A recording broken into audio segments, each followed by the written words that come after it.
Welcome back to episode 4 of the 9 Degrees podcast, the number one non-educational but education-themed podcast in the world. We may have 9 degrees between the 4 of us, but we still don't know much about anything. We'll try to keep you guys informed about the most interesting current events in the world, but you better use a fact checker because Lord knows we don't have one here. But if you want to intern for us or something, I don't know, come send us an email. We're back with your professors. I'm your boy, Jerome, and we got your favorites as always. Maddox, Jared, Jackson, back for another week. Quick reminder before we get into it, come join our classroom on Discord. You can catch the audio version of this podcast, Spotify, Apple, CastBox, Amazon, anywhere you find podcasts. Video version the next day on youtube.com/Jerome Vaz, at 9 Degrees Pod on all things social. Guys, class is now in session. I feel like we need to have like a bell, like you would hear in like a high school cafeteria. That would be good. You know, just like ding, class is in session. You're gonna work on that. You're gonna put that in your. I feel like the school bells though, they weren't like dings, they were like beeps. Weren't they? Ours. Yeah, modern bells are very like electronic, kind of like very telephone sounding kind of noises. No more of that like ringing of a bell that you hear in those like 80s, 90s cartoons. It's more sci-fi-esque, right? Kind of. It's like the it future. sounds like a beep. Yeah. Sure. Okay. It would be anyway. cool though. We should work on that. I have my Stream Deck that I still have yet to unbox. That maybe I can press there a you go. button and Add that sound effect in. Yeah. Actually, I literally have a sound mixer for this mic. I could literally add it to one of the pads and then I could do that. Anyway, So it sounds like a you thing. how's everyone's weeks going? Gripes? I've actually, generally speaking, had a pretty good week. I'm feeling good.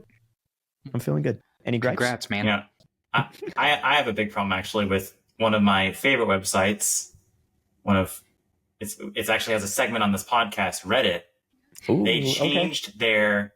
Okay, so Reddit, they used to have an old sort of layout that they changed maybe 7 years ago, and there's sort of mixed opinions about the change. They changed it to a new sort of layout, a UI layout for their website. But just like a week or two ago, or maybe they've been rolling this out slowly, they changed their website UI to basically mirror the mobile app UI of the Reddit mobile app. Okay. And I don't understand what they were thinking with that decision. I think the UI looks terrible. It looks like it's made for a phone. There's so much wasted space on the screen. So now, if you go to www.reddit.com, I think most people will see this new format on the entire like about fifth of the left of the screen is your subreddits in like a really long scrolling menu, which is like wasted space because like there's no content on there. Yeah. And then on the main page, the default viewing for the viewing posts is like in the like what's the opposite of compact? Like the full information. Like it shows expanded. Like way too much information per post. Yeah. Whereas compact, it shows like the title and that's it. I like the compact version because I get to see a ton of posts at once, or like a ton of posts in the same window. When did they push that out? I think they've slowly been doing it for about a month, but I just got it about a week ago. Interesting. And I'm not happy, as you can tell. I was going to say, it doesn't help that the app itself never really had the best reviews going into it. The app itself isn't even that good, too.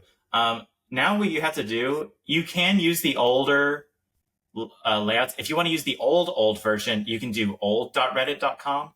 Mm-hmm. If you want to use the version that was the norm until like a month ago, you can do new.reddit.com.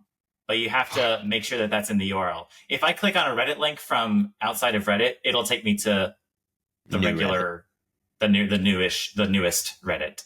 So I have to, I bookmarked in my bookmarks folder new.reddit.com just so I make sure that I'm on the new layout.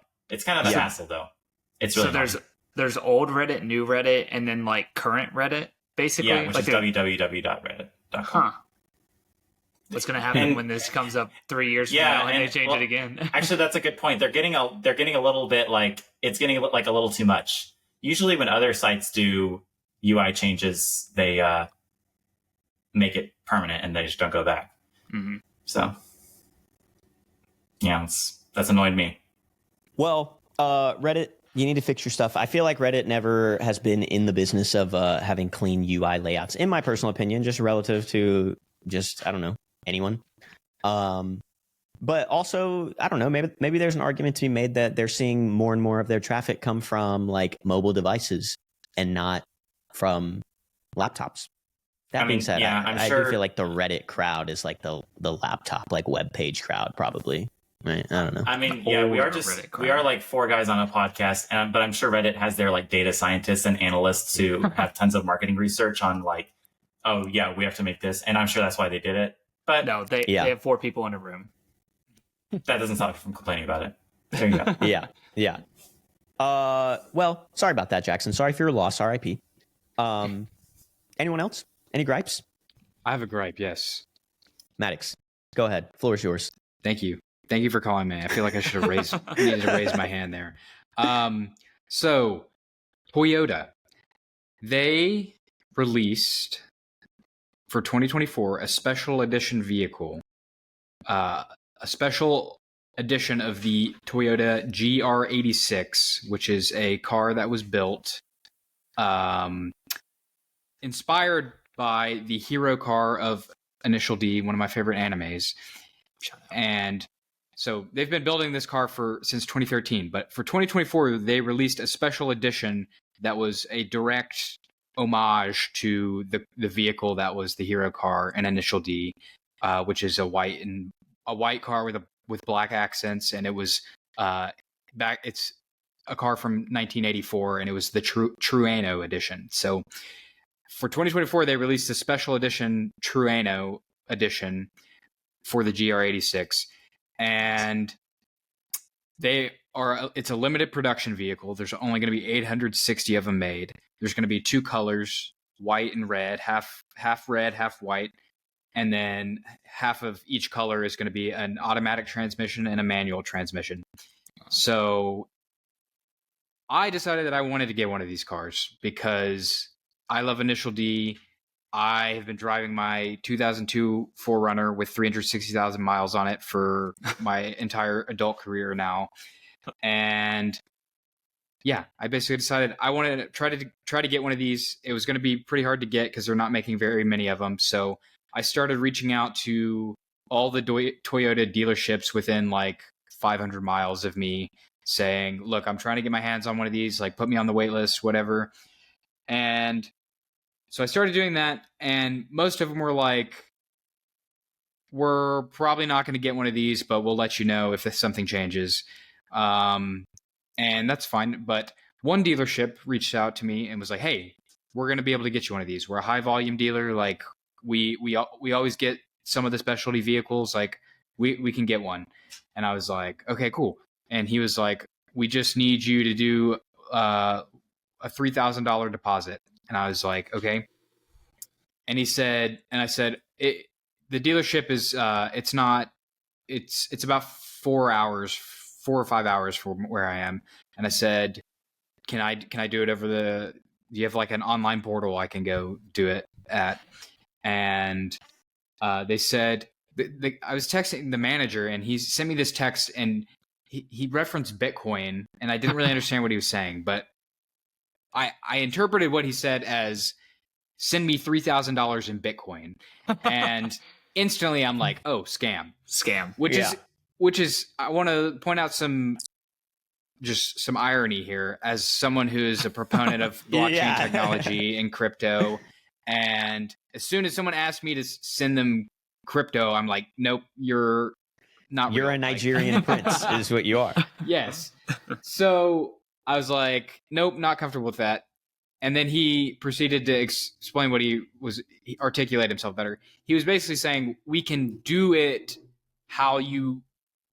via the process that typically occurs when you go buy Bitcoin at an exchange or whatever, which is basically like this verification process where you have to take a selfie with your ID and type thing. And I was like, oh, okay, whatever. Sorry for thinking you were scamming me. But I was like, I'm going to be in that area anyway this weekend, so I will just come to the dealership and do it. And so that's what I did. I went to the dealership and I met the guys, and everything seemed all dandy and good, and they were going to get me this car that I really, really wanted, and I put my deposit down. And this was months ago, by the way. But time goes on, and they hadn't built any of these yet. But they start getting built, and people start getting their deliveries, the people that had deposits on them. And I'm constantly texting the guys. I'm like, "What's up? Any updates?" And I don't ever get any concrete information. There's just, person with title XYZ is working on it, and they're just trying to like tell me that it's they're working on it and they're going to get it for me. And eventually, I'm also I'm in the Reddit community talking to people like that are also trying to buy these, and I'm starting to realize that I put a deposit on this thing, but these people this dealership like doesn't have any, the way the process works, they don't have any like guarantee that they're going to get a vehicle or can get this vehicle. So basically how it works is Toyota just like builds them in different specs and then just randomly allocates them to dealerships. So basically to get the car that you want, you just have to wait till a dealership gets it and then connect with that dealership that has it and be able to buy it. And get there, yeah. So basically this dealership had me put a non-refundable deposit on a thing that they could not actually guarantee that they were going to get me. Did they know what the MSRP that they were going to eventually charge you was? Had they disclosed that? They gave me or like a range, like a estimate, but it said on the thing like we don't know the MSRP yet. I feel like I bet you what they were going to do is even if they didn't get the car at their dealership and it went somewhere else, they would just buy it from the other dealership and then charge you like a hefty markup. They started telling me that they also assured me that they only sell vehicles at MSRP. So funny enough, that this is another gripe that I had because another dealership that I was in communication with actually got the one that I wanted. And the price they quoted me was $55,000, which is like $15,000 over MSRP. It's like a $30,000-ish car. Yeah. Or 30 after taxes, like maybe close to 40.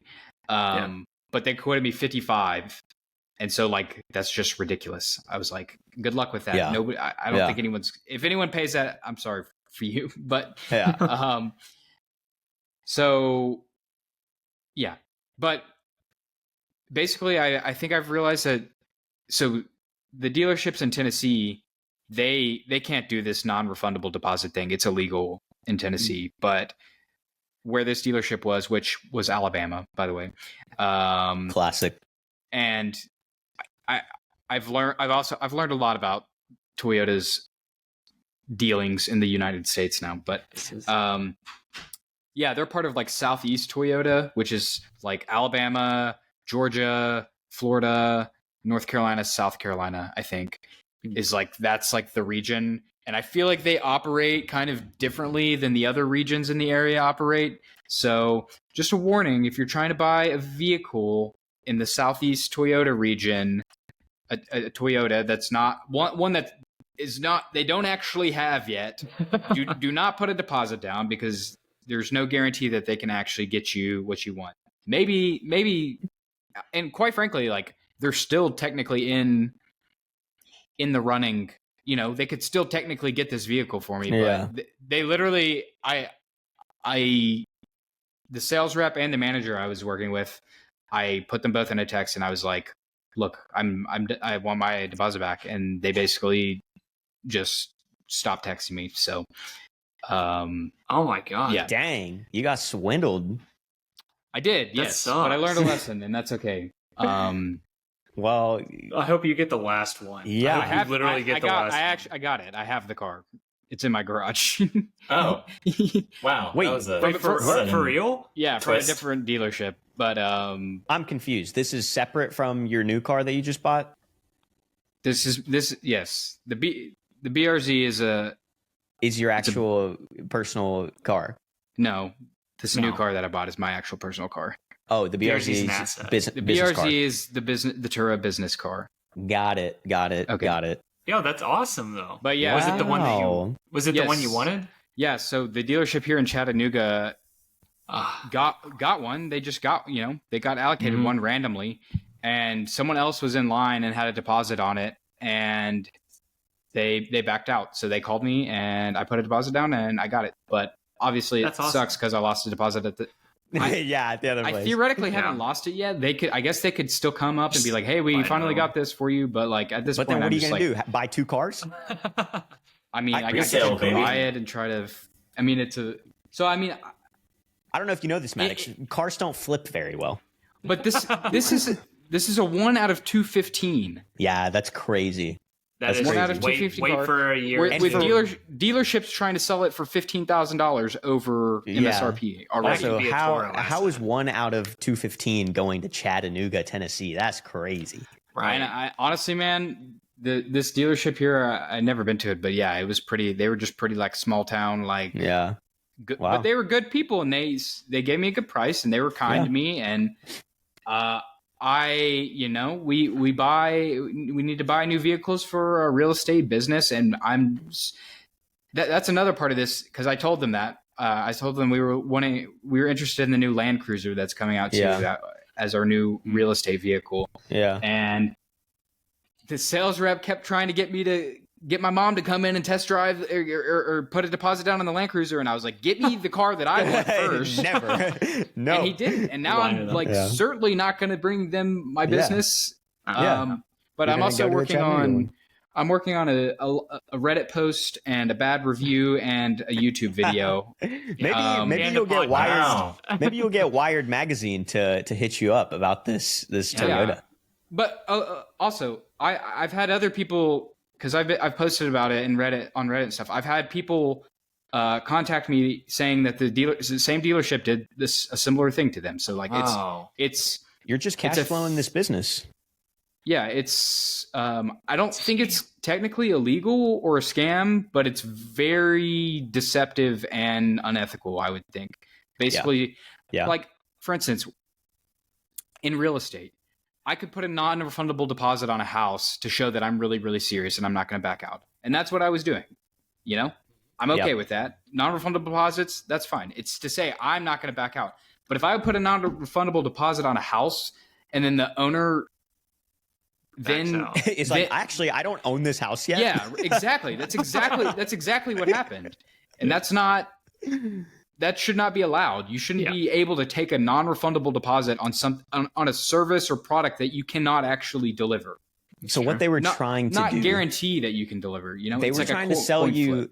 They were trying to sell you the option contract for the car. Is what they Essentially, just yes. hadn't borrowed the car yet. Yeah. So So it seems like what we learned is never trust somebody from Alabama. period. when you want Period. something from Let's just stop there. Yeah, period. Let's just stop there. Just don't trust them. Yeah. Well, speaking of deception, I'd like to get into our articles for today, if you guys are good with that. I've got one about squatters. Are you guys familiar with like squatting and like the concept of squatting? With a D or a T. I've been doing it a lot because I've been training for pickleball. Yeah. See. Producer, can we Explain remove it. Jackson from the call? That's what they So squatting, like the idea that you could have like say you have a rental property, for example, and someone's been living there, they've been a good tenant for a while, and then something happens. I don't know, whether they're a bad actor or they lose their job, they stop paying rent. You legally, there's certain rights that okay, so at that point they become a squatter, right? They're living in a property that they do not own and not paying for it. There are certain rights that squatters have that are by definition, like that they're legally bound to, that you as a landlord have to provide them with. And it's worse in some states and some cities than others. Like New York City is, and New York State in general is one of the worst in terms of squatting rights. Like for example, in New York City, I believe you actually only have to stay in a place. So let me completely back up. The reason this started in like medieval times, And all you freaking Instagram comment leavers that are going to chew me up for this, just listen and understand the idea, not the exact facts, okay? I'm sure that's what they'll do. It started in like, call it medieval times, where like a king or a lord, right, would own like, we're talking like tens of thousands of acres of land. Because at that time, like only white males, specifically only like lords, were allowed to own land of the kingdom. Feudalism. Right? And so if a family or a tribe or even like a peasant at some points came in, you know, these tens of thousands of acres that this lord has that he's not like actively monitoring, came and like, they don't know that this guy owns that. They don't even have like deeds at that time. So if they just like built a house on a land and they just live there for centuries, that family for centuries lives there, then it's protection for them that 200 years in the future, that lord or descendants of that lord can't come back and be like, oh, actually, we own this land, give it back to us. It is protection for that family to be like, well, no, like, sure, maybe you on paper did, but like you guys gave up your right to this land because you weren't maintaining it, you weren't keeping it, and like my family has lived here for the last 300 years, you know? Okay. So that was the intention behind it. Now, it's a little more complicated nowadays because like in New York City, for example, you can live as your permanent like domicile for 30 days, and then now it is yours. You have squatters' rights. In New York City specifically, what does that mean? That means a landlord is not allowed to cut your electricity. The landlord who is not able to collect rent from you because you are refusing to pay rent as a squatter is not collecting rent, and it is illegal for them to cut off utilities for you because utilities are a basic human right. So the landlord is absolutely just screwed in this scenario, right? And all it takes is you living there for 1 month. That's a long vacation, you know? I went to Japan for a month last year, or close. So all that to say, there is this insane story that comes out of Long Island, okay? So there is an elderly man. He's like 80 years old, never married, never had kids. And he owns a $2.7 million house in Long Island, New York.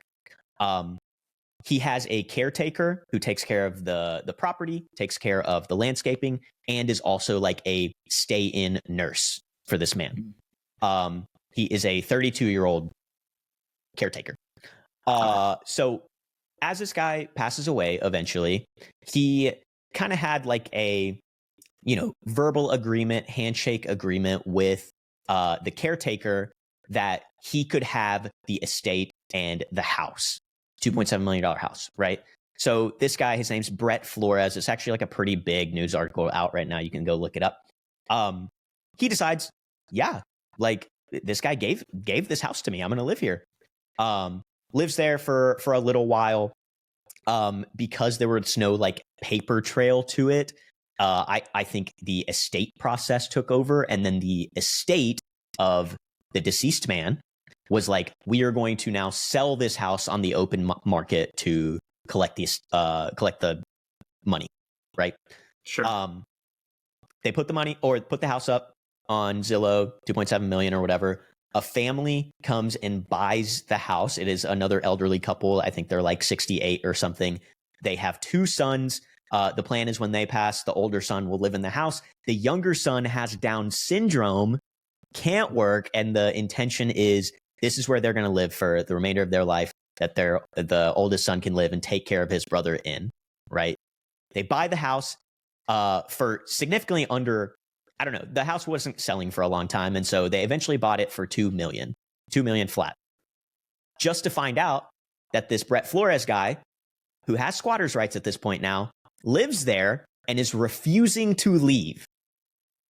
So I want to pause there and get opinions. Who's in the right and who's in the wrong? Because this Brett Flores guy, the caretaker, is claiming that the previous owner left the house to him. He has squatters' rights. He's lived there for a significant period of time now, and by New York law has squatters' rights. This other family has now purchased the estate, and they're not able to move in. What do we think? Is it possible? I guess there's no way to like do anything about the purchase, right? I mean, like the money's already exchanged. It was a non-refundable down payment of $2.7 million. $2 million. And remember, they have a disabled son. Okay. Take care of. I'll touch on that in a second. But the first thing I want to do, my initial reaction is just, who is squatters' rights laws meant to protect? It's meant to protect the squatter, yes, as opposed to the landowner, the homeowner, right, the landlord, whatever. Right. I generally think, and this is sort of this is teetering on a political issue, but I'm generally inclined to say I think favoring the squatter over the landowner is better for society. And the reason why is just because you're basically taking from the rich to give to the poor is kind of the deal.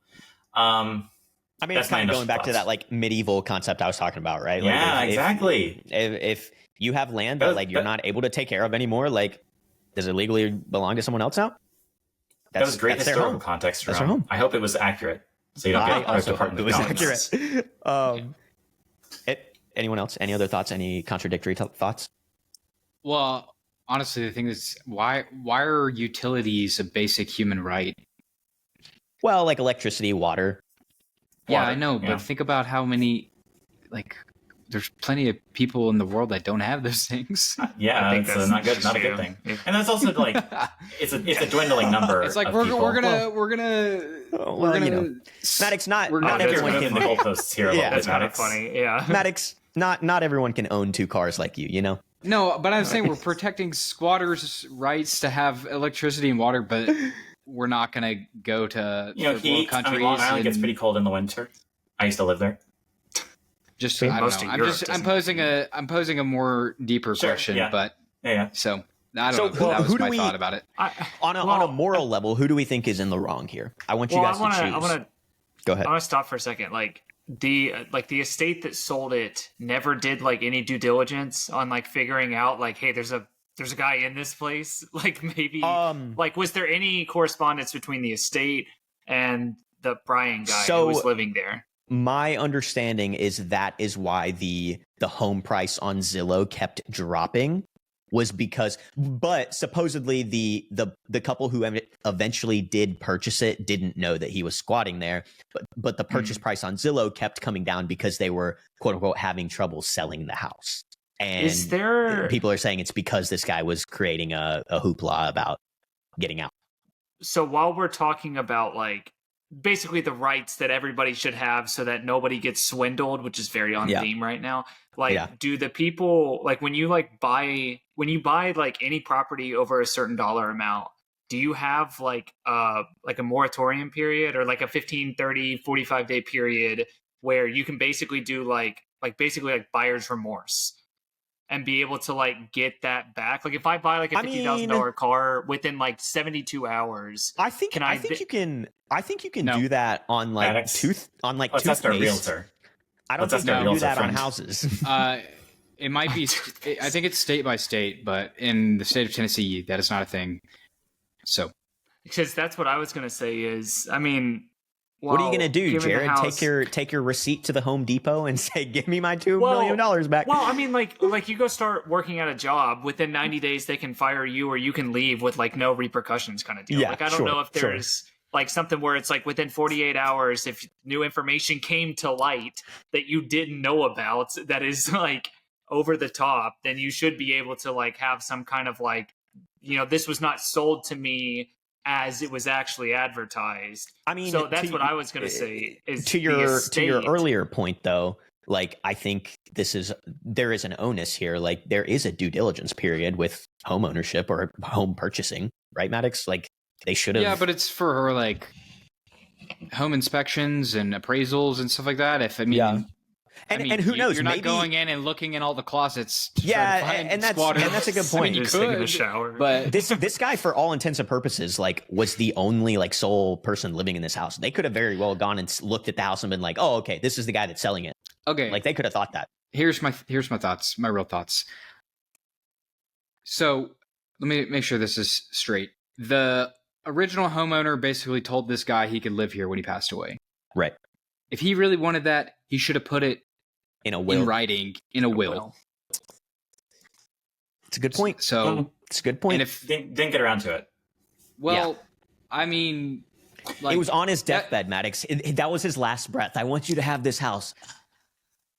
Well, I Can't don't have know, it. man. It's like, I mean, here's another thing though, and I think this answers the question of who got screwed here. What is the estate of this guy? Because you said he didn't have any. He didn't have a spouse. He didn't have any children. Right. The estate is probably some maybe distant relatives or something. They're the ones who are trying to profit off of this guy's death and his like house ownership. They don't care about what he said on his deathbed or whatever. They're going to try.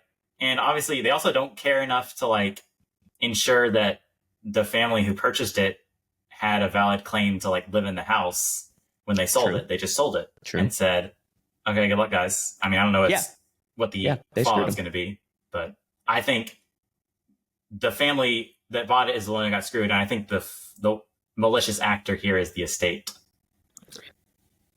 So I would like to continue this story because there's more to this. God.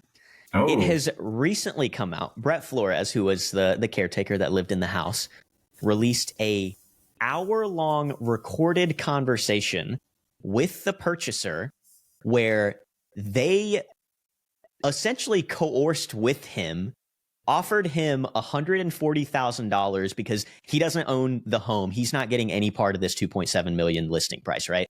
They offered him $140,000 to essentially purposefully create a bunch of problems as a squatter to drive the purchase price of the home down from 2.7 to 2 million.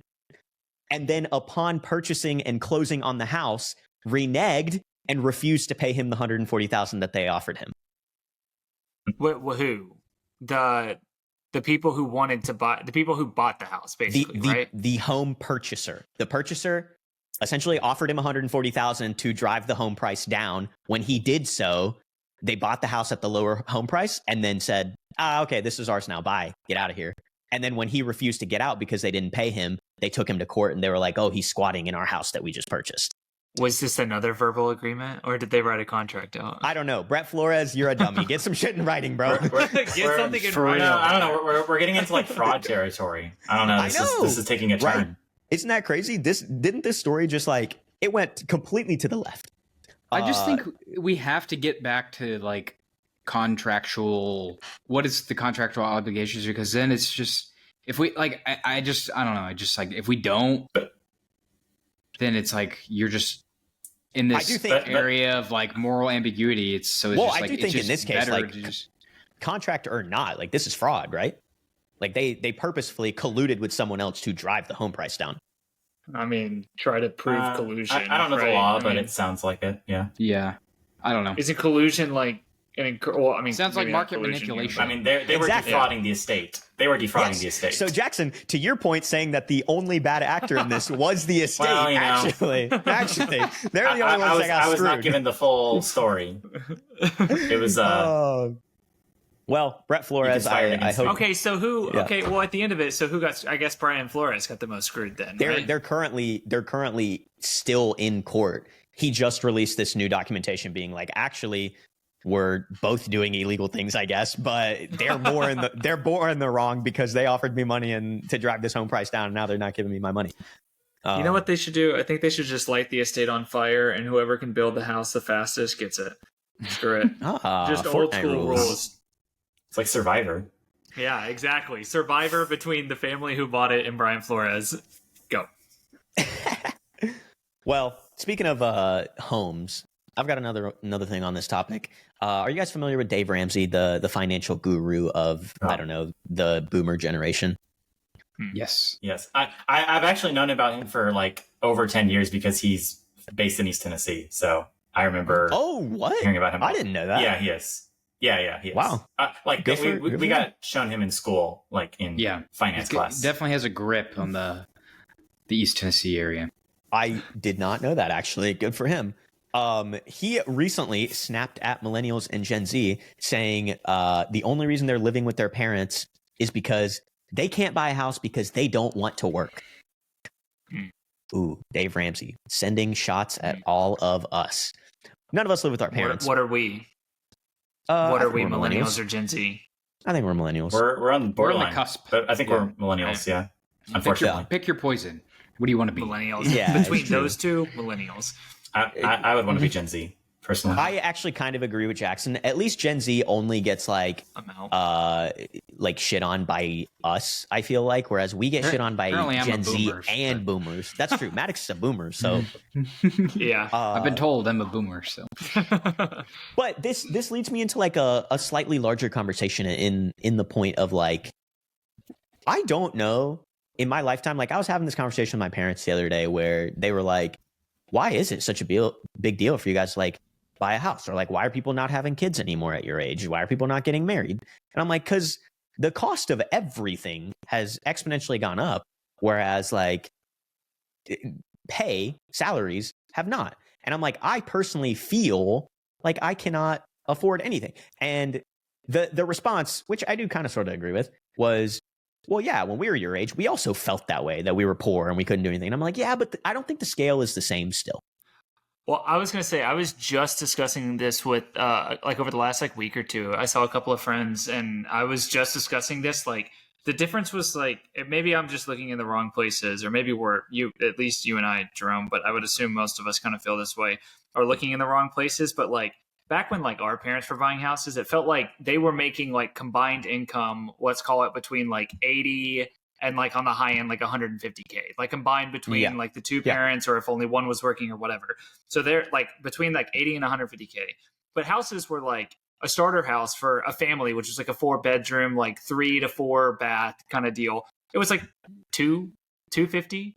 Like it was within like a 2x, 2 to 3x multiple. I look at like even in like Baltimore City, the houses are like a little bit like lower because there's like an additional tax on it.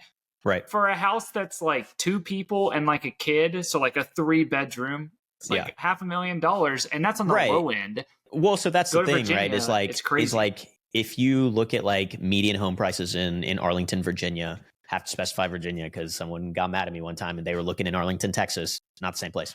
Anyway. Our median home price in Arlington, Virginia, $750,000, right? That's 3x. A little inflated, but yeah, sure. But that's 3x what you suggested our parents like hypothetically bought a house at, right? Back in the day. The house price, yeah. Like that being said, like the middle America income of, call it maybe 70, 75, 80K has not 3x'd. No. It hasn't even close to 3x'd. I would say middle America is still making the same 75, 80, maybe 90. Right. So it's like, I would say maybe 1.5x. Like an entry level engineering job straight out of undergrad is paying you 75 right now, you know? Yeah. If you've got it good.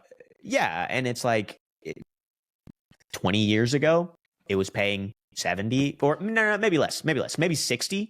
But it's like, it's gone up 15,000 as like a starting salary, where in the same time period that homes have gone up 300%. It's just like the scale's not the same anymore. That's why more people are choosing not to have kids now. That's why more people are waiting until they're older and older to get married. So all that to say, Dave Ramsey, screw you. I'm looking right at you in the camera. It's not because we don't want to work. I do work every day. And we got side hustles. Maddox got multiple businesses. I only have side hustles. His side hustle is his main hustle. But really, I feel like I have to do all these things because I feel like I have to, like, this is what I got to do to survive. I still don't own a home. I own 2 cars now, but yeah, three cars. But also I want to say, like, you could buy a home if you wanted to. We have FHA loans. You can put 3.5% down on a home, and you're going to have a fat mortgage payment. Yeah. It's not going to feel good, but you could probably do it. So, but you have, all of us are, we're not, I would say we're, we have good jobs. Yeah. You know, yeah, so when you have a good job, Fine. it's very easy to get that financing for the home, right? I will say in my area, I've done the math on it. And for me to purchase a median home in this area, my mortgage with a very small down payment would be $4,000 a month, which is $1,000 more than my already expensive $3,000 a month apartment. Well, yeah, and that's like the problem in itself too. It's like, okay, yeah, you could buy a home, but you're like, should you severely over leverage yourself to buy this home and take on a massive payment that's taking up, you know, a huge percentage of your monthly income? And so that's the problem for the, you know, I guess maybe the above median. Yeah. But you know, obviously the median can't even do that. Like if you can't get the financing, then you're just out of luck. Yeah. But I mean, I literally saw. I don't know if this is the point of the podcast, but like, can we like what solutions are there? You know, like because you know, I think all people our age like are in this same boat, and we've known this for a long time. Basically, just like the systems in this regard is very messed up. But it's like, what, like I don't even know, like what happens from here to correct things. I mean, I feel like you got to either have a huge correction in the housing market, which I don't think is feasible because now like the boomer class is like losing a lot of value on their investment, which is bad. Or you have to have a huge increase in base pay, which I think in terms of minimum wage, at least we've been fighting for years and years and years, affects none of us here. And so even if minimum wage goes up, like that's not going to do anything for me, and I still can't afford a house, and they probably still can't afford a house either. So I don't know. I really don't know what the solution is. Yeah, I'm not the solutions guy. I'm just Here's the numbers guy. I'm the. I try to be, but this is a hard one. Yeah. Yeah. So but he needs to back off because he's definitely on the benefiting side of this. He has like $100 million something real estate portfolio. Right. Yeah, maybe he could sell it for a little bit cheaper. Yeah, I don't know. We should tell him that we are now the financial gurus of East Tennessee and to back off. That's what we should say. Sure. One thing that might be interesting is like, you know, how like there's always things that get floated around for like basically like tax credits for people who like want to start a family, where basically you don't like, I mean, you could, you know, knock down a few brackets if you like want to have kids as like an incentive to, it'd be nice to get like a tax incentive for buying like a house as like a young homeowner. That would be nice. Where like if you buy a new house, you do have like a $3,000 or $4,000 a month mortgage. Hopefully you're like with somebody else who's also bringing in an income that can help. But it'd be nice to get some of that money back to be able to pay for the house. I know that's kind of a quick fix, but no, you make an interesting point. Sometimes I do wonder, like, what did your PhD teach you? You know, nothing, because that's definitely a thing. That's definitely a thing. Your interest on your mortgage payment is tax deductible. And you know, as they the say, interest on it, yes, the interest on it. But the interest is substantially more than the principal payment in the first, you know, call it 5 to 10 years of a mortgage. So sure. So I mean, I guess the question to you is like, is that enough? Clearly, that's not enough, right? Nah, I mean, I honestly don't think tax deduction policy is like ever really effective to move a needle. I mean, there's like EV tax credits. It's like, all right, I pay $4,000 less in taxes. Is that really enough to like? Now you can buy a house. You know, it's just like, but it's like, I don't know. We pay a ton in taxes, so it's like that doesn't feel like anything to me. You know, it's like, it's like if they gave me a $4,000 check or something, like maybe that would feel different. But it's like just lowering my tax bill like a little bit doesn't feel like it's changing anything. Like, it would have to be like somewhere between like $500 to $1,000 a month. Yeah, like back for it to actually be significant. So the other thing is like, I don't think people, generally speaking, not saying any of us, but like I think generally speaking, people don't really understand tax credits. Like I think they assume like the $4,000 EV tax credit, for example, is just $4,000 in your bank account. Not at all how that works. Like you're just paying a little bit less in taxes. You get to reduce your you get to reduce your taxable income by $4,000. Yeah. Meaning, what is the actual savings on that? Like a couple $100, maybe $1,000, maybe at best $1,000. So taxes scam. Dave Ramsey scam. I don't know about taxes. Dave Ramsey, yes. Taxes, no. I still support taxes. I got some more stuff to talk about. Have you guys heard of this new thing, the Humane AI pin? It's a new type of product completely. It doesn't connect to your phone or smartphone at all. It's a little wearable. It clips onto your shirt, like right here. It has a laser projector built in, and you ask it a question. You like tap it. You ask it a question, and it projects something onto your hand. There's like weird like gesture controls. You can like go through the menu by like pretending like you're like rolling a marble, essentially. You can like close your fist to like make it go back a screen, and it's also green because, as Jared mentioned that one time about LEDs and stuff, obviously this projector is made off of cathode ray tubes, and that's why it's green. Course. You know, right? So anyway, they tried something. You know, it's a brand new class of product, and the consensus online is that it fucking sucks. It's terrible. And I don't know if you guys are familiar with Marques Brownlee, probably the biggest tech YouTuber out there, got like close to 20 million subs. He's like constantly reviewing like Apple products. He's starting to do like electric vehicles.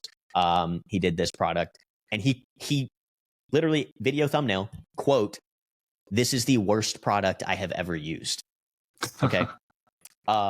Couple months ago, he reviewed similarly like an electric vehicle called Fisker. I don't know if you guys are familiar with it. It's like a new company, electric like plug-in hybrid, I think. And he said it was the worst car he's ever driven. And Fisker basically like tanked as a company. Like Maddox, you like stocks. Go look up Fisker's stock. You can see in the last like 6 months they have just completely nosedived. And a lot of people are saying it's because of Marques, that he is just ruining companies. And then he did the same thing with this Humane AI pin. Just absolute nosedive, could completely destroy the entire category, right? But I mean, I watched the review. He had like a lot of like good criticisms. Like, for example, because this thing doesn't connect to your phone at all, it has its own phone number, own cellular device. So yeah, you can like tap it and be like, "Hey, text Maddox and say, are we recording today at 7 p.m.?" But the problem with that is when Maddox gets it, he's getting it from a completely separate phone number. And if I'm like, "Hey, summarize my conversation with Maddox today," it'll do it, but it doesn't know if I've been texting him on my iPhone. And I'm not trying to speak to text every single thing I'm saying. You know, they literally just like outsourced Siri into like a different product that you have to have. And I did look up the stock price of Fisker, and it literally like went to zero. Yeah, like you were right; it destroyed the company. Like, yeah. That being said, his video only came out like 2 months ago, and people blamed him for like killing it, but they were on a nosedive well before that. Oh yeah, you know, yeah, for sure. And so it's like, okay, is it reviewers that are killing companies, or is it bad products? Because with this like AI pin thing, like did they ever like, cool, you tried something new, innovation, great. Did we ever ask the question like, do we need this? Like, does this do anything better than what we have already? No. Like, they're just bad products. So I was just curious, what do you guys think?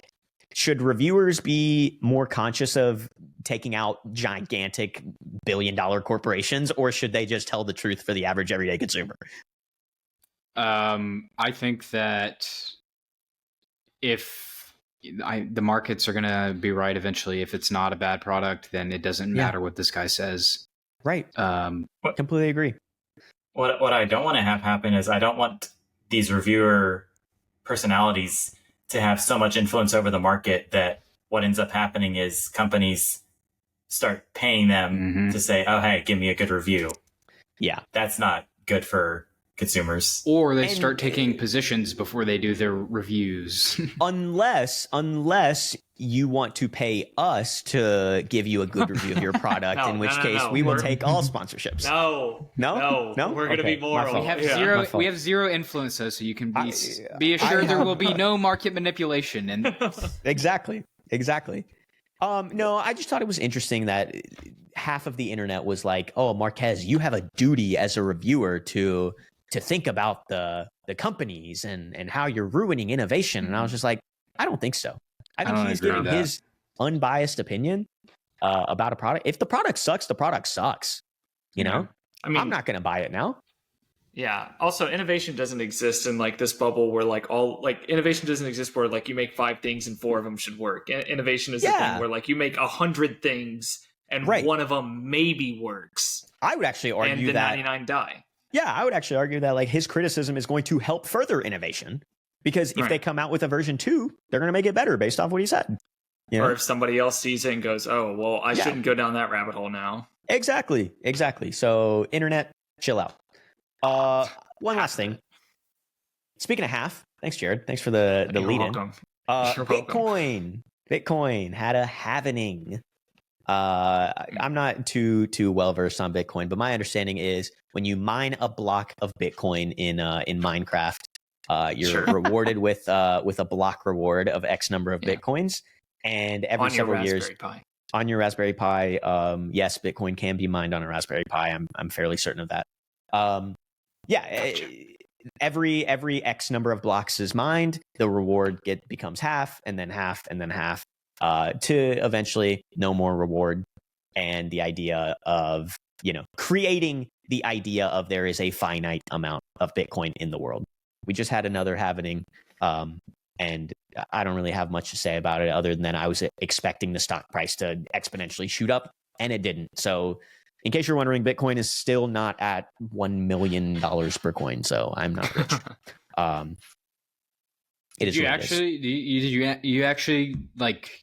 I mean, I know you already held some crypto, but did you invest more heavily based on this? No, but I did look at some like trending charts and stuff of like every other time that the halvening has happened, and it's pretty consistent in the sense that like, I mean, it's always the same, right? Like buy the news, sell the reality or whatever.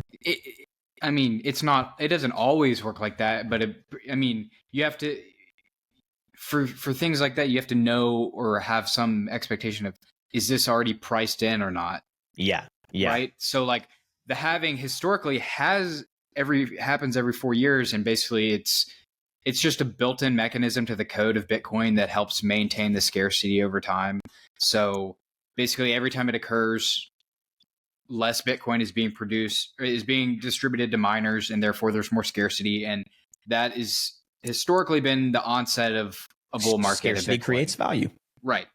So, but the question is does everybody know about this? And so everyone's been front running it. That's a good question. So that's what I've been thinking about. I don't know for sure, but like Bitcoin's up a lot over the past couple of years. Yeah.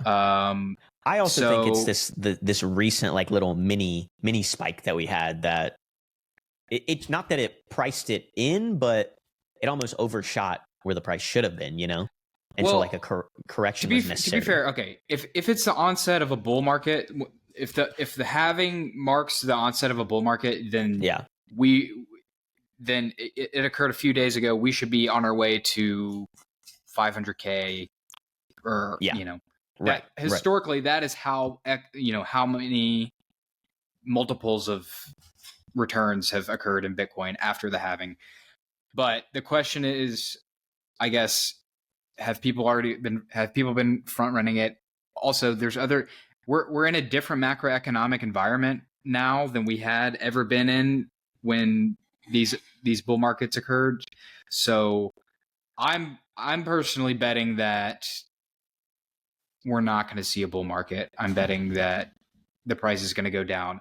But I hold that opinion very loosely. And I'm very, very cautious that, maybe I'm just wrong and the supply is all that matters. And, we could go much, much higher here. So, but off that, I want to, so that's some of my, what I'm thinking about, maybe just everyone, maybe this is mainstream now, where it used to just be like a niche thing that people were thinking about, and it led to the bull markets. But maybe this is possibly, so there's that part of it. But then also we have some just like bearish sentiment that I wanted to discuss. Not that any of this is relevant, but I just think it's interesting that it seems like there's now like negative sentiment news coming out about crypto where it had previously been pretty positive stuff in the past few months. JP Morgan expects a drop after the halving, which surprised me because usually analysts just like are kind of just think very, very binary. Historically it's done this. So, so that kind of surprised me that JP Morgan's thinking about it. They said that they could see it coming down to 42,000. Oh my God. That's honestly, I think we could go back to 20,000 before we go back. Don't say that. I gotta get my money out of Bitcoin, man. Oh my God. Run. I just, in realistic terms, I feel like that could happen. I'm not saying it's going to happen, but like the probabilities in my view are like we could easily go to 500K from here. We could also easily go to 20K from here. It's pretty much a coin flip. That's true. So we have that. JP Morgan's just thinking about that. There has been a lot of hopes about Ethereum ETFs getting approved after the Bitcoin ETFs, and that's looking like that they might not or not as soon as people were expecting. So that's pretty bummer on that. FTX, the estate, is selling or has sold $1.9 billion worth of Solana. Ooh. Wow. And we talked about that last episode or a couple episodes ago where FTX has been able now to kind of repay the liabilities that they had to their customers almost in full, whereas they weren't able to before the crypto prices had gone up a lot. The SEC is looking to sue Uniswap, which I don't know how familiar you guys are with Uniswap. Uniswap is one of the first and the largest decentralized exchanges on various different blockchains. But basically, why are they suing them? That the tokens that they are allowing to be traded on the platform are not securities. Are not securities. Okay. But it's not a securities exchange. I know. That's what I would say. But like, I feel like the SEC is probably saying, I don't know what they're saying, but they're probably saying that they should they should be a licensed securities exchange. Like, are they just essentially saying that Uniswap has like the obligation to quote unquote vet these securities before they are listed on their exchange, but they're not? They're just allowing anything to be listed on the exchange? I don't know. They might be saying that. I don't know this for sure, but I feel like they might be positing that even decentralized exchanges should be registered with the SEC and therefore should only support investment vehicles that are considered securities. And I would say but what about completely like not the point. The point of this is it's decentralized. Nobody. Also, what about like Coinbase? It's literally just code that exists on the internet. Like are they suing Coinbase as well? Because like Coinbase is a big one. Binance a big one. That was the first lawsuit, but I don't know where that went. Coinbase basically said they don't list securities, or they don't allow tokens to be traded that are not securities. Basically, the problem is the big problem is like there's now this question of like what is a security, because or which cryptocurrencies are securities and not securities, but that's a topic for a different time. Anyway, that was just like, all right, SEC's looking into DeFi and is taking a harsh stance on it, which is a bearish thing. I have a little sidebar on that. I read an article. I shouldn't say that. I read a title for an article that said that the New York Stock Exchange, because to compete with cryptocurrency, is now looking into 24/7 trading for everyone. Yeah. Oh, that's that's good. That's great. That's the whole point of blockchain. Like, like, hey, look, we can do this better. Yeah. Now we should. Now it would solve your wire transfer issue. It should. Yeah. We should be able to send. We should be able to send money anywhere instantly. Like, period. Yeah. That goes back to what we were talking about with like innovation, competition. That's exactly what Bitcoin's been doing. But yeah, most brokerages have recently, like this week or the past couple weeks, have moved from 2-day settlement to 1-day settlement.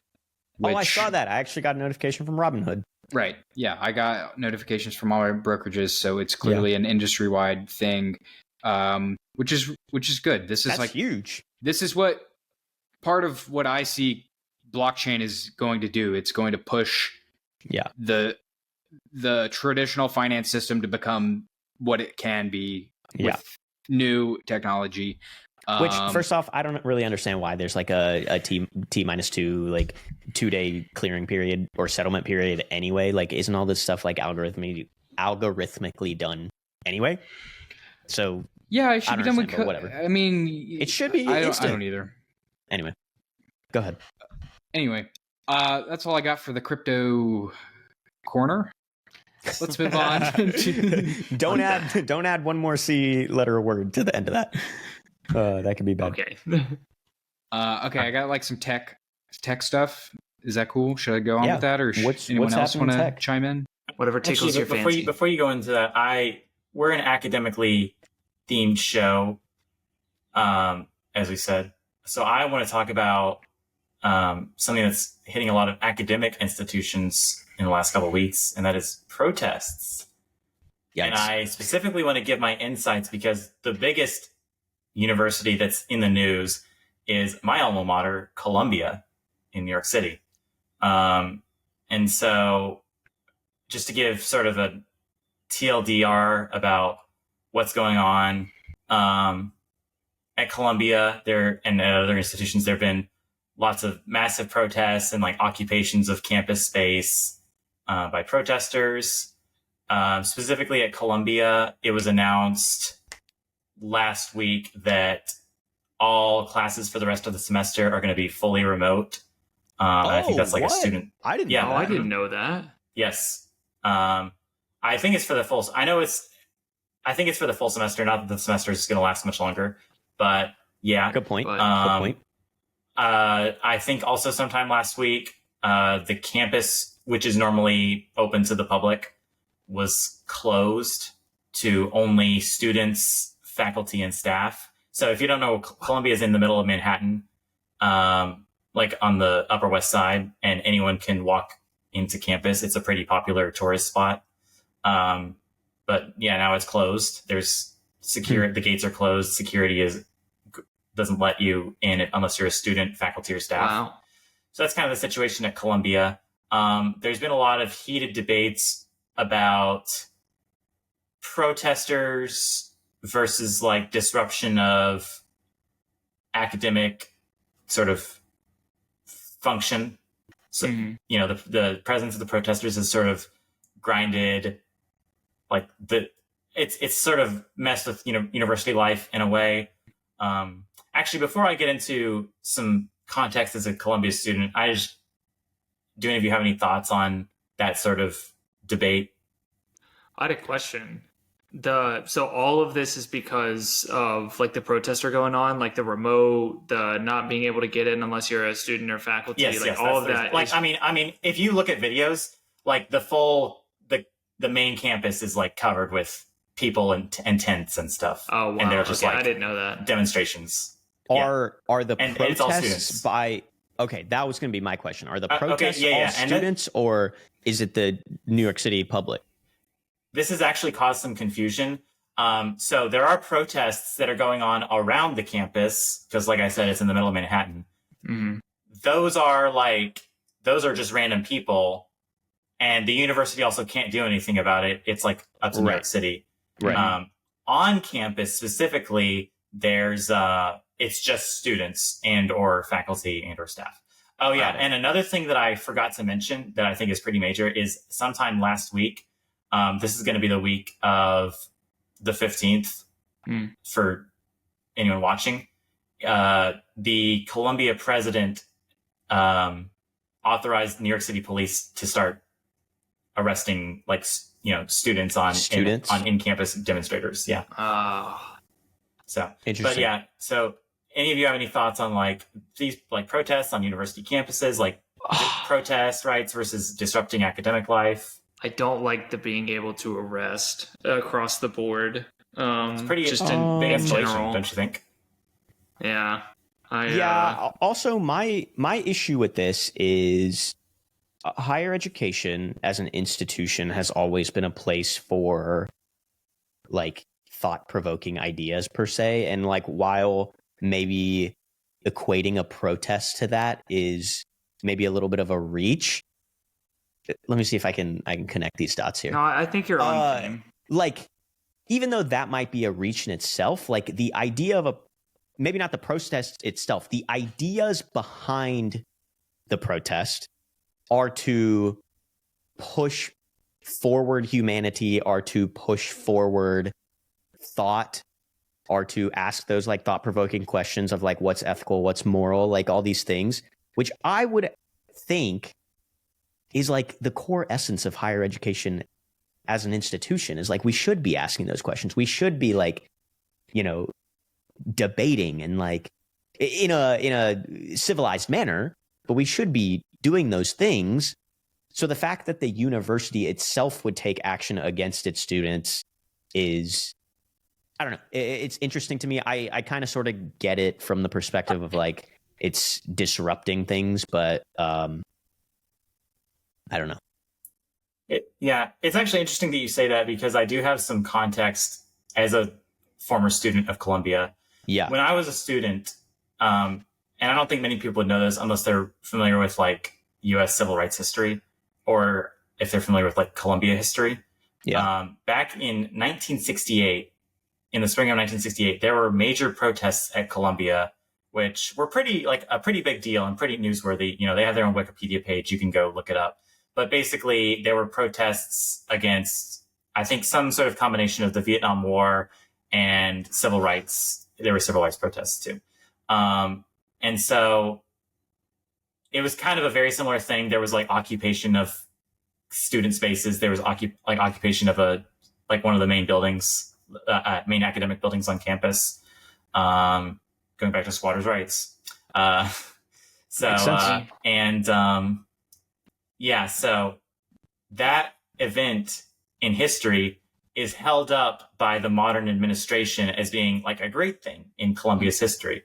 Columbia, that shows Columbia was like, oh, we were on the right side of history. Our students were provoking. And, and the administration back then, same thing. They put the NYPD on the students. They said, arrest these guys, get them out of here, And so I see I think it's ironic how those events are held up by the current administration as being great and sort of a great example of what Columbia is, when they're using the same tactics on the same people, similar actions today. Yep. So. Well, they always say like history repeats itself, right? Which is just hilarious. I do wonder, is the reason they're doing some of these things like because it's like academic disruptions, or is it like a difference in political opinion? You know what I mean? Yeah, I think it's politically motivated too. Yeah. But after I've thought about this, I have some thoughts. I feel like, not like, I wouldn't say I'm like anti-protest, but one time when I and someone else on this podcast was at the University of Tennessee, there was a protest on campus, and I supported what they were protesting, but I was just trying to get to class, and I couldn't get through the crowd of people, and I don't know. I guess I got kind of annoyed.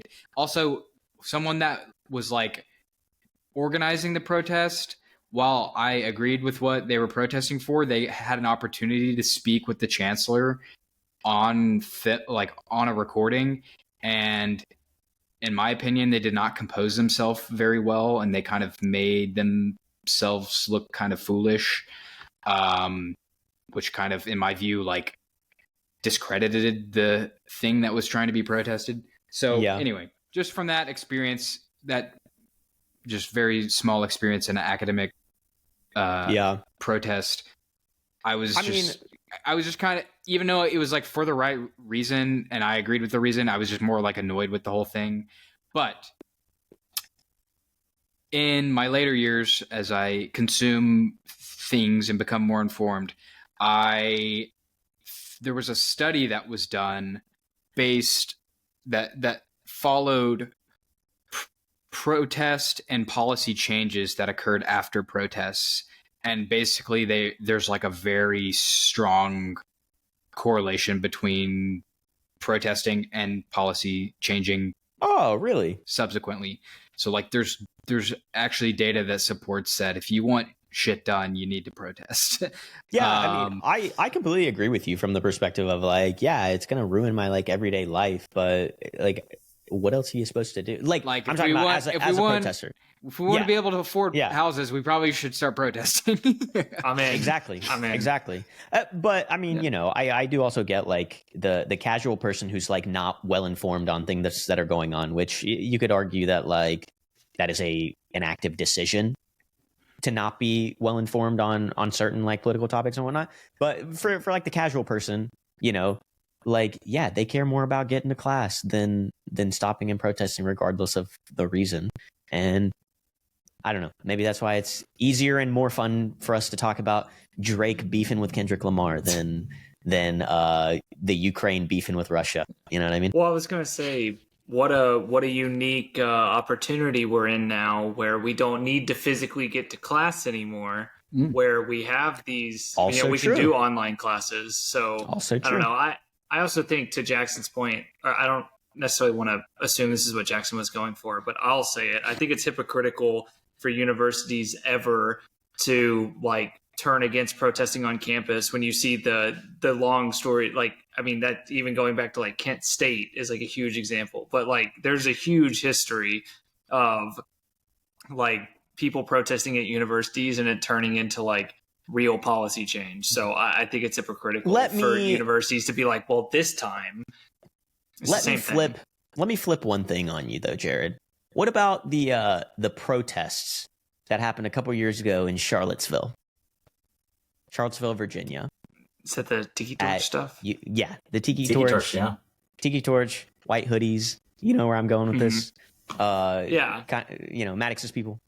No, stop doing that to him. Is that also a protest? And is that something that we just also, I don't know. This gets very complicated very quickly. You could take this to any layer of complexity that you want, you know? No. And I remember, I think when I was at Alabama, there's some, he was more of like a right wing, I forget what the right phrase for it, but he would go from campus to campus, and he would just talk about like his ideology, but he, amongst campuses that were a little bit more like liberal, just rubbed them the wrong way in terms of just like politically like not like aligning. But you still have to give him the opportunity to like come to that campus, because I agree, you can't be one side or the other. Now there's a fine line between like a protest and a rally, right? So I mean, there is a difference between trying to say something with a purpose and trying to like say something to harm another or to literally harm people. So it is a fine line. I understand that, but like that's what we're talking about is the nuance. And so I don't really remember the Charlottesville as well. I remember the kind of visceral part of it. So I'm not going to stick my foot in my mouth there. And I haven't seen a lot of the stuff with Columbia. I mean, I didn't know that classes were getting shut down and everything, but it seems as though, at least from a higher level, that Columbia is not doing the closer to the rally side of things. It seems like they're doing closer to the protesting side of things. And I think people who are trying to like flip it and call it the other are probably motivated to just try to shut the people up, which is the whole point of the protest. So I don't know. Right.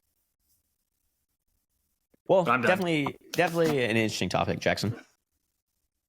Yeah, I thought I could bring some personal information to for sure share. Maddox, anything else that you had on your list that you wanted to get through? Well, I mean, I got a big list. Do we want to keep? We want to keep going? Maybe one more. Rapid fire. All right, let's. Should we just do Tesla? Because the people love Elon Musk. The people love Elon Musk so much that they think that we're Elon Musk haters. We're not Elon Musk haters. We're engagement farmers. That's what we are. I actually not so much the. I mean, I don't know if we posted it, but our first discussion about Elon Musk, we all spoke pretty positively of him. I said I loved him. Did we? Well, all things in a joking way. I mean, I think we like had a balanced view of him. Like I agree. He's probably a net positive. Definitely has his issues. Net positive in the business sphere. Yeah. Right. There's a lot of As a CEO. asterisks. Yeah. Right. Yeah.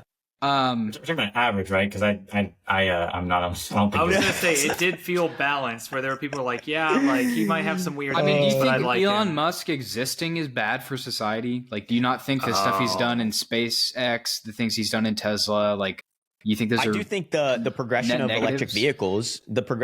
vehicles, he has definitely for sure, like helped exponentially grow electric vehicles, like the growth of electric vehicles. At the bare minimum, I feel like he's pushed innovation in society, and that's, in my view, like a positive thing. Yeah, starting with PayPal.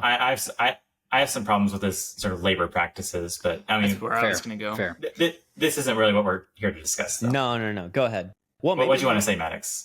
So Elon Musk and Tesla, the stock has not been doing well. But so, I mean, it says that they're talking about laying off 10% of their global workforce in a memo that Elon Musk sent to his employees. The release of the Cybertruck has pretty much been a disaster, with a ton of recalls and issues with that. So that's not been going well. And this is what I thought was most interesting was they're cutting the price of full self-driving pretty drastically. But what I thought was funny about this is there's a finance YouTuber named Meet Kevin. I don't know if any of you guys are familiar with him, but he actually has his own exchange traded fund that he manages. And it was released pretty recently when inflation started becoming an issue.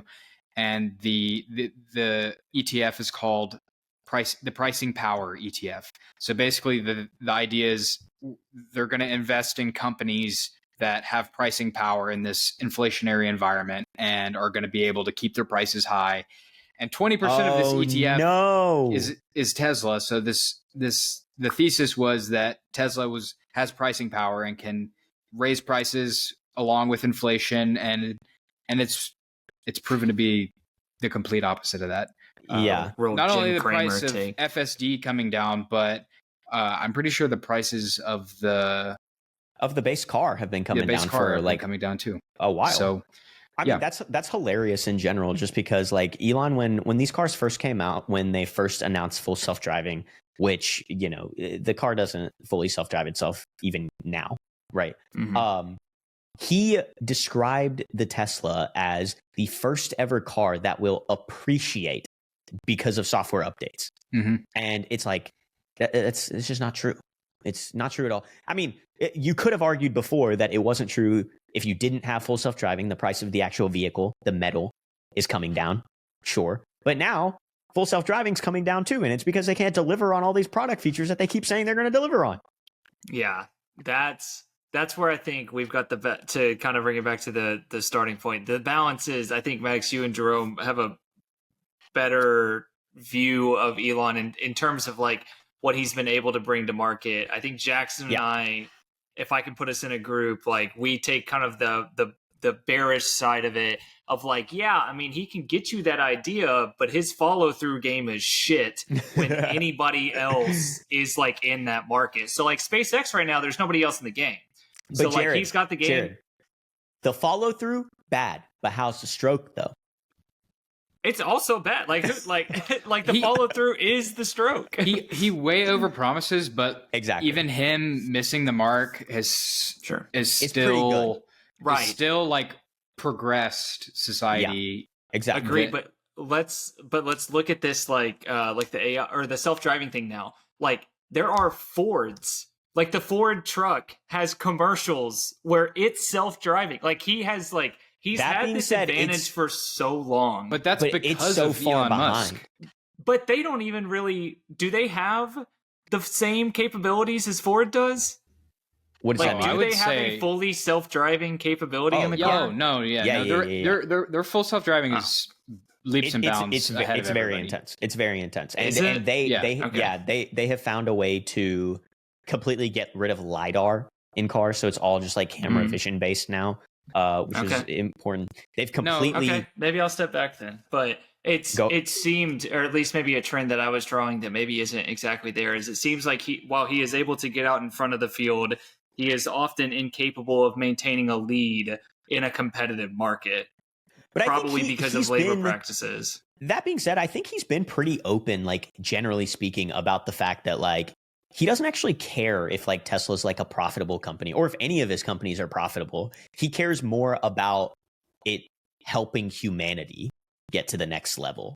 He's like pretty open about that all the time. That being said, like seems like a real billionaire take. Well, for example, Tesla's like building practices and like the software for their code, right, has been I don't know if open source is the right word. I don't think open source is the right word because people aren't contributing to it, but it has been like published for anyone to look at and see and use.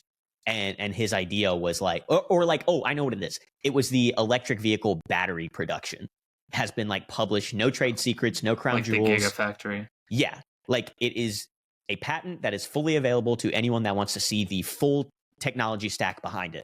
And the purpose is we need to push the world towards electric vehicles because the carbon emissions are bad and blah, blah, blah. And so he is allowing anyone to see exactly how they build it and copy them if you want.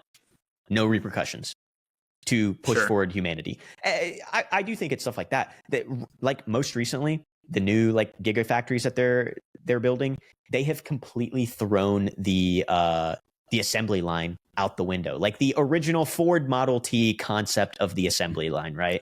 For the first time ever, completely thrown it out of the window. And I don't remember what the new process is called. Like, but I was even talking to my dad about it, who has worked in automotive manufacturing for 35 years of his career.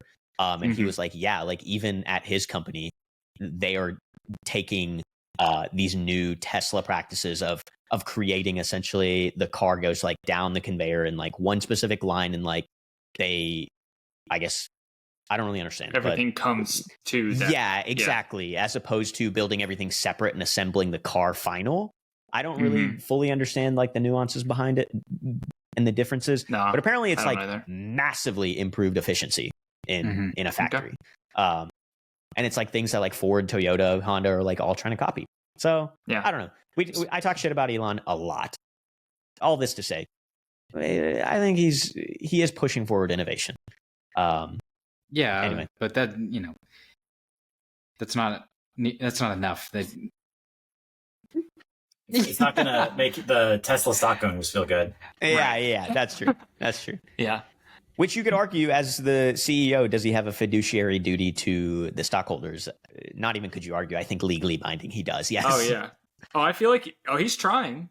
I don't blame him for that. He's trying. To be the best, but I don't know. I also haven't looked into it enough, so I'll actually stop before. I've already put my foot in my mouth. I know that's already happened, but I'll stop before I dig my own grave. What else you got about Tesla-matics?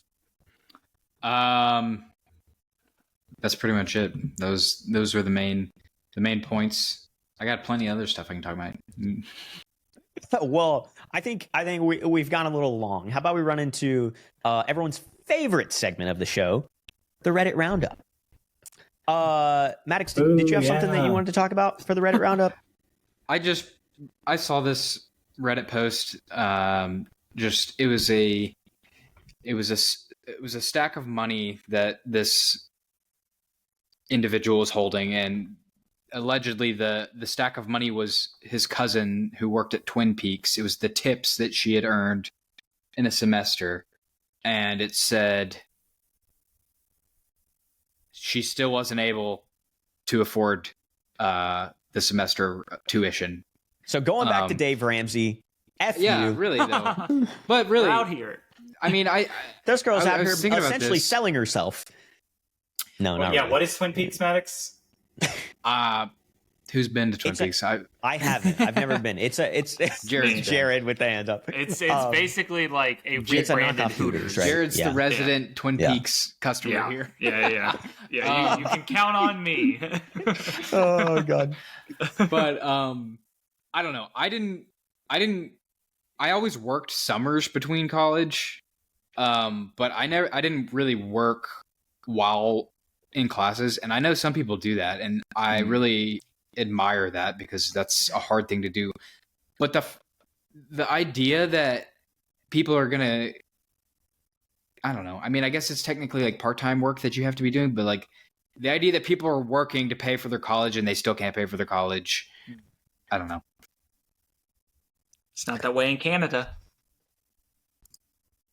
Not that that matters, but I'm just throwing out a random. I just feel like random people, fact. I feel like people will say people that don't work through college and just take out loans to pay for college. Like there's people that maybe look down on that and be like, you should be working your way through college, like I did, or something like that. And it's like you can't even do that if you wanted to. Like, yeah, even if you're trying, you still can't pay for the semester. I got one.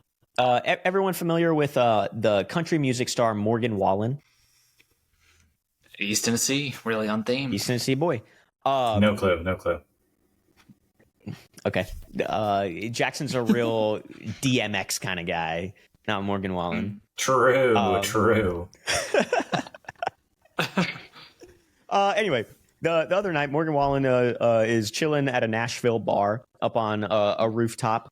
And I guess his ex-girlfriend / ex-fiance, I don't think it was fiance, ex-girlfriend, let's call it, got eloped and got married to not him, to someone else. And in a fit of absolute rage, he decides to take a chair off of this rooftop bar and throws it just over the roof into the just bystanders below. Surprise, surprise for him. The two bystanders below that he almost hit with the chair just 3 feet away were 2 police officers. So that's instant karma. He was arrested, been charged with 3 felony counts of reckless endangerment and 1 misdemeanor of disorderly conduct. What's going to happen to him? Let's be honest. He's a public figure. He's famous. Absolutely nothing's going to happen. The bond that they set for him was only like $15,000, which, if you know how bonds work, you only have to put up like 10% of that. So it's like $1,500 for literally almost killing 2 police officers. That's crazy. Yeah. Oh, he almost killed them? Well, I mean, are you sure about that? For some of those bars, depends on how high up the bar was. We need to ask the MythBusters about that one. Okay. The math. But depends on how high up the rooftop was. If it's 6 stories, what was the chair made out of? Yeah, 6 stories. Speaking of MythBusters, we need that back. I bet they're still that's doing where we're going with stuff this somewhere. Yeah, they did. MythBusters was a great show.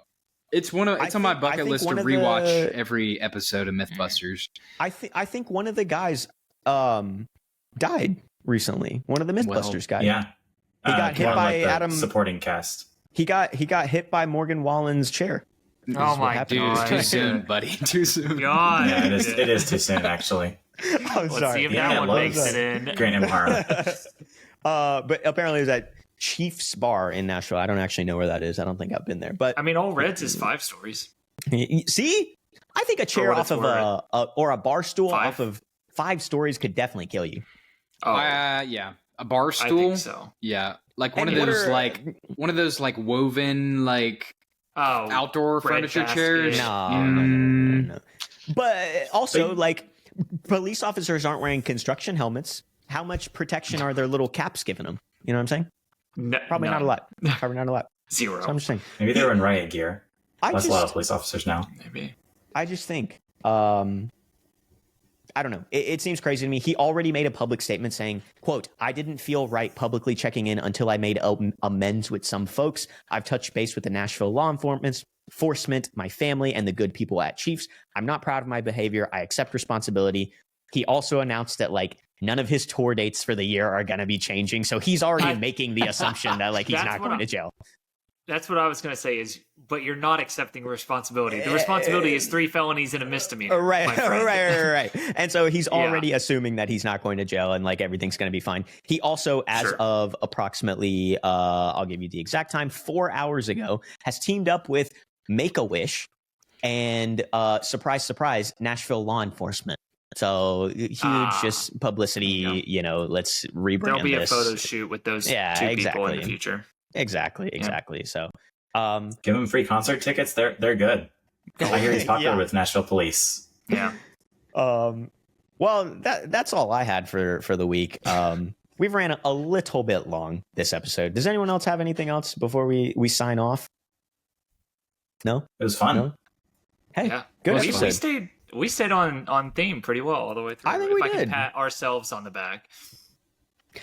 Thank you guys for watching this episode. As always, if you want to interact with us, the professors, and talk about all of these current events live and as they're happening, make sure you join the classroom on Discord in the link below.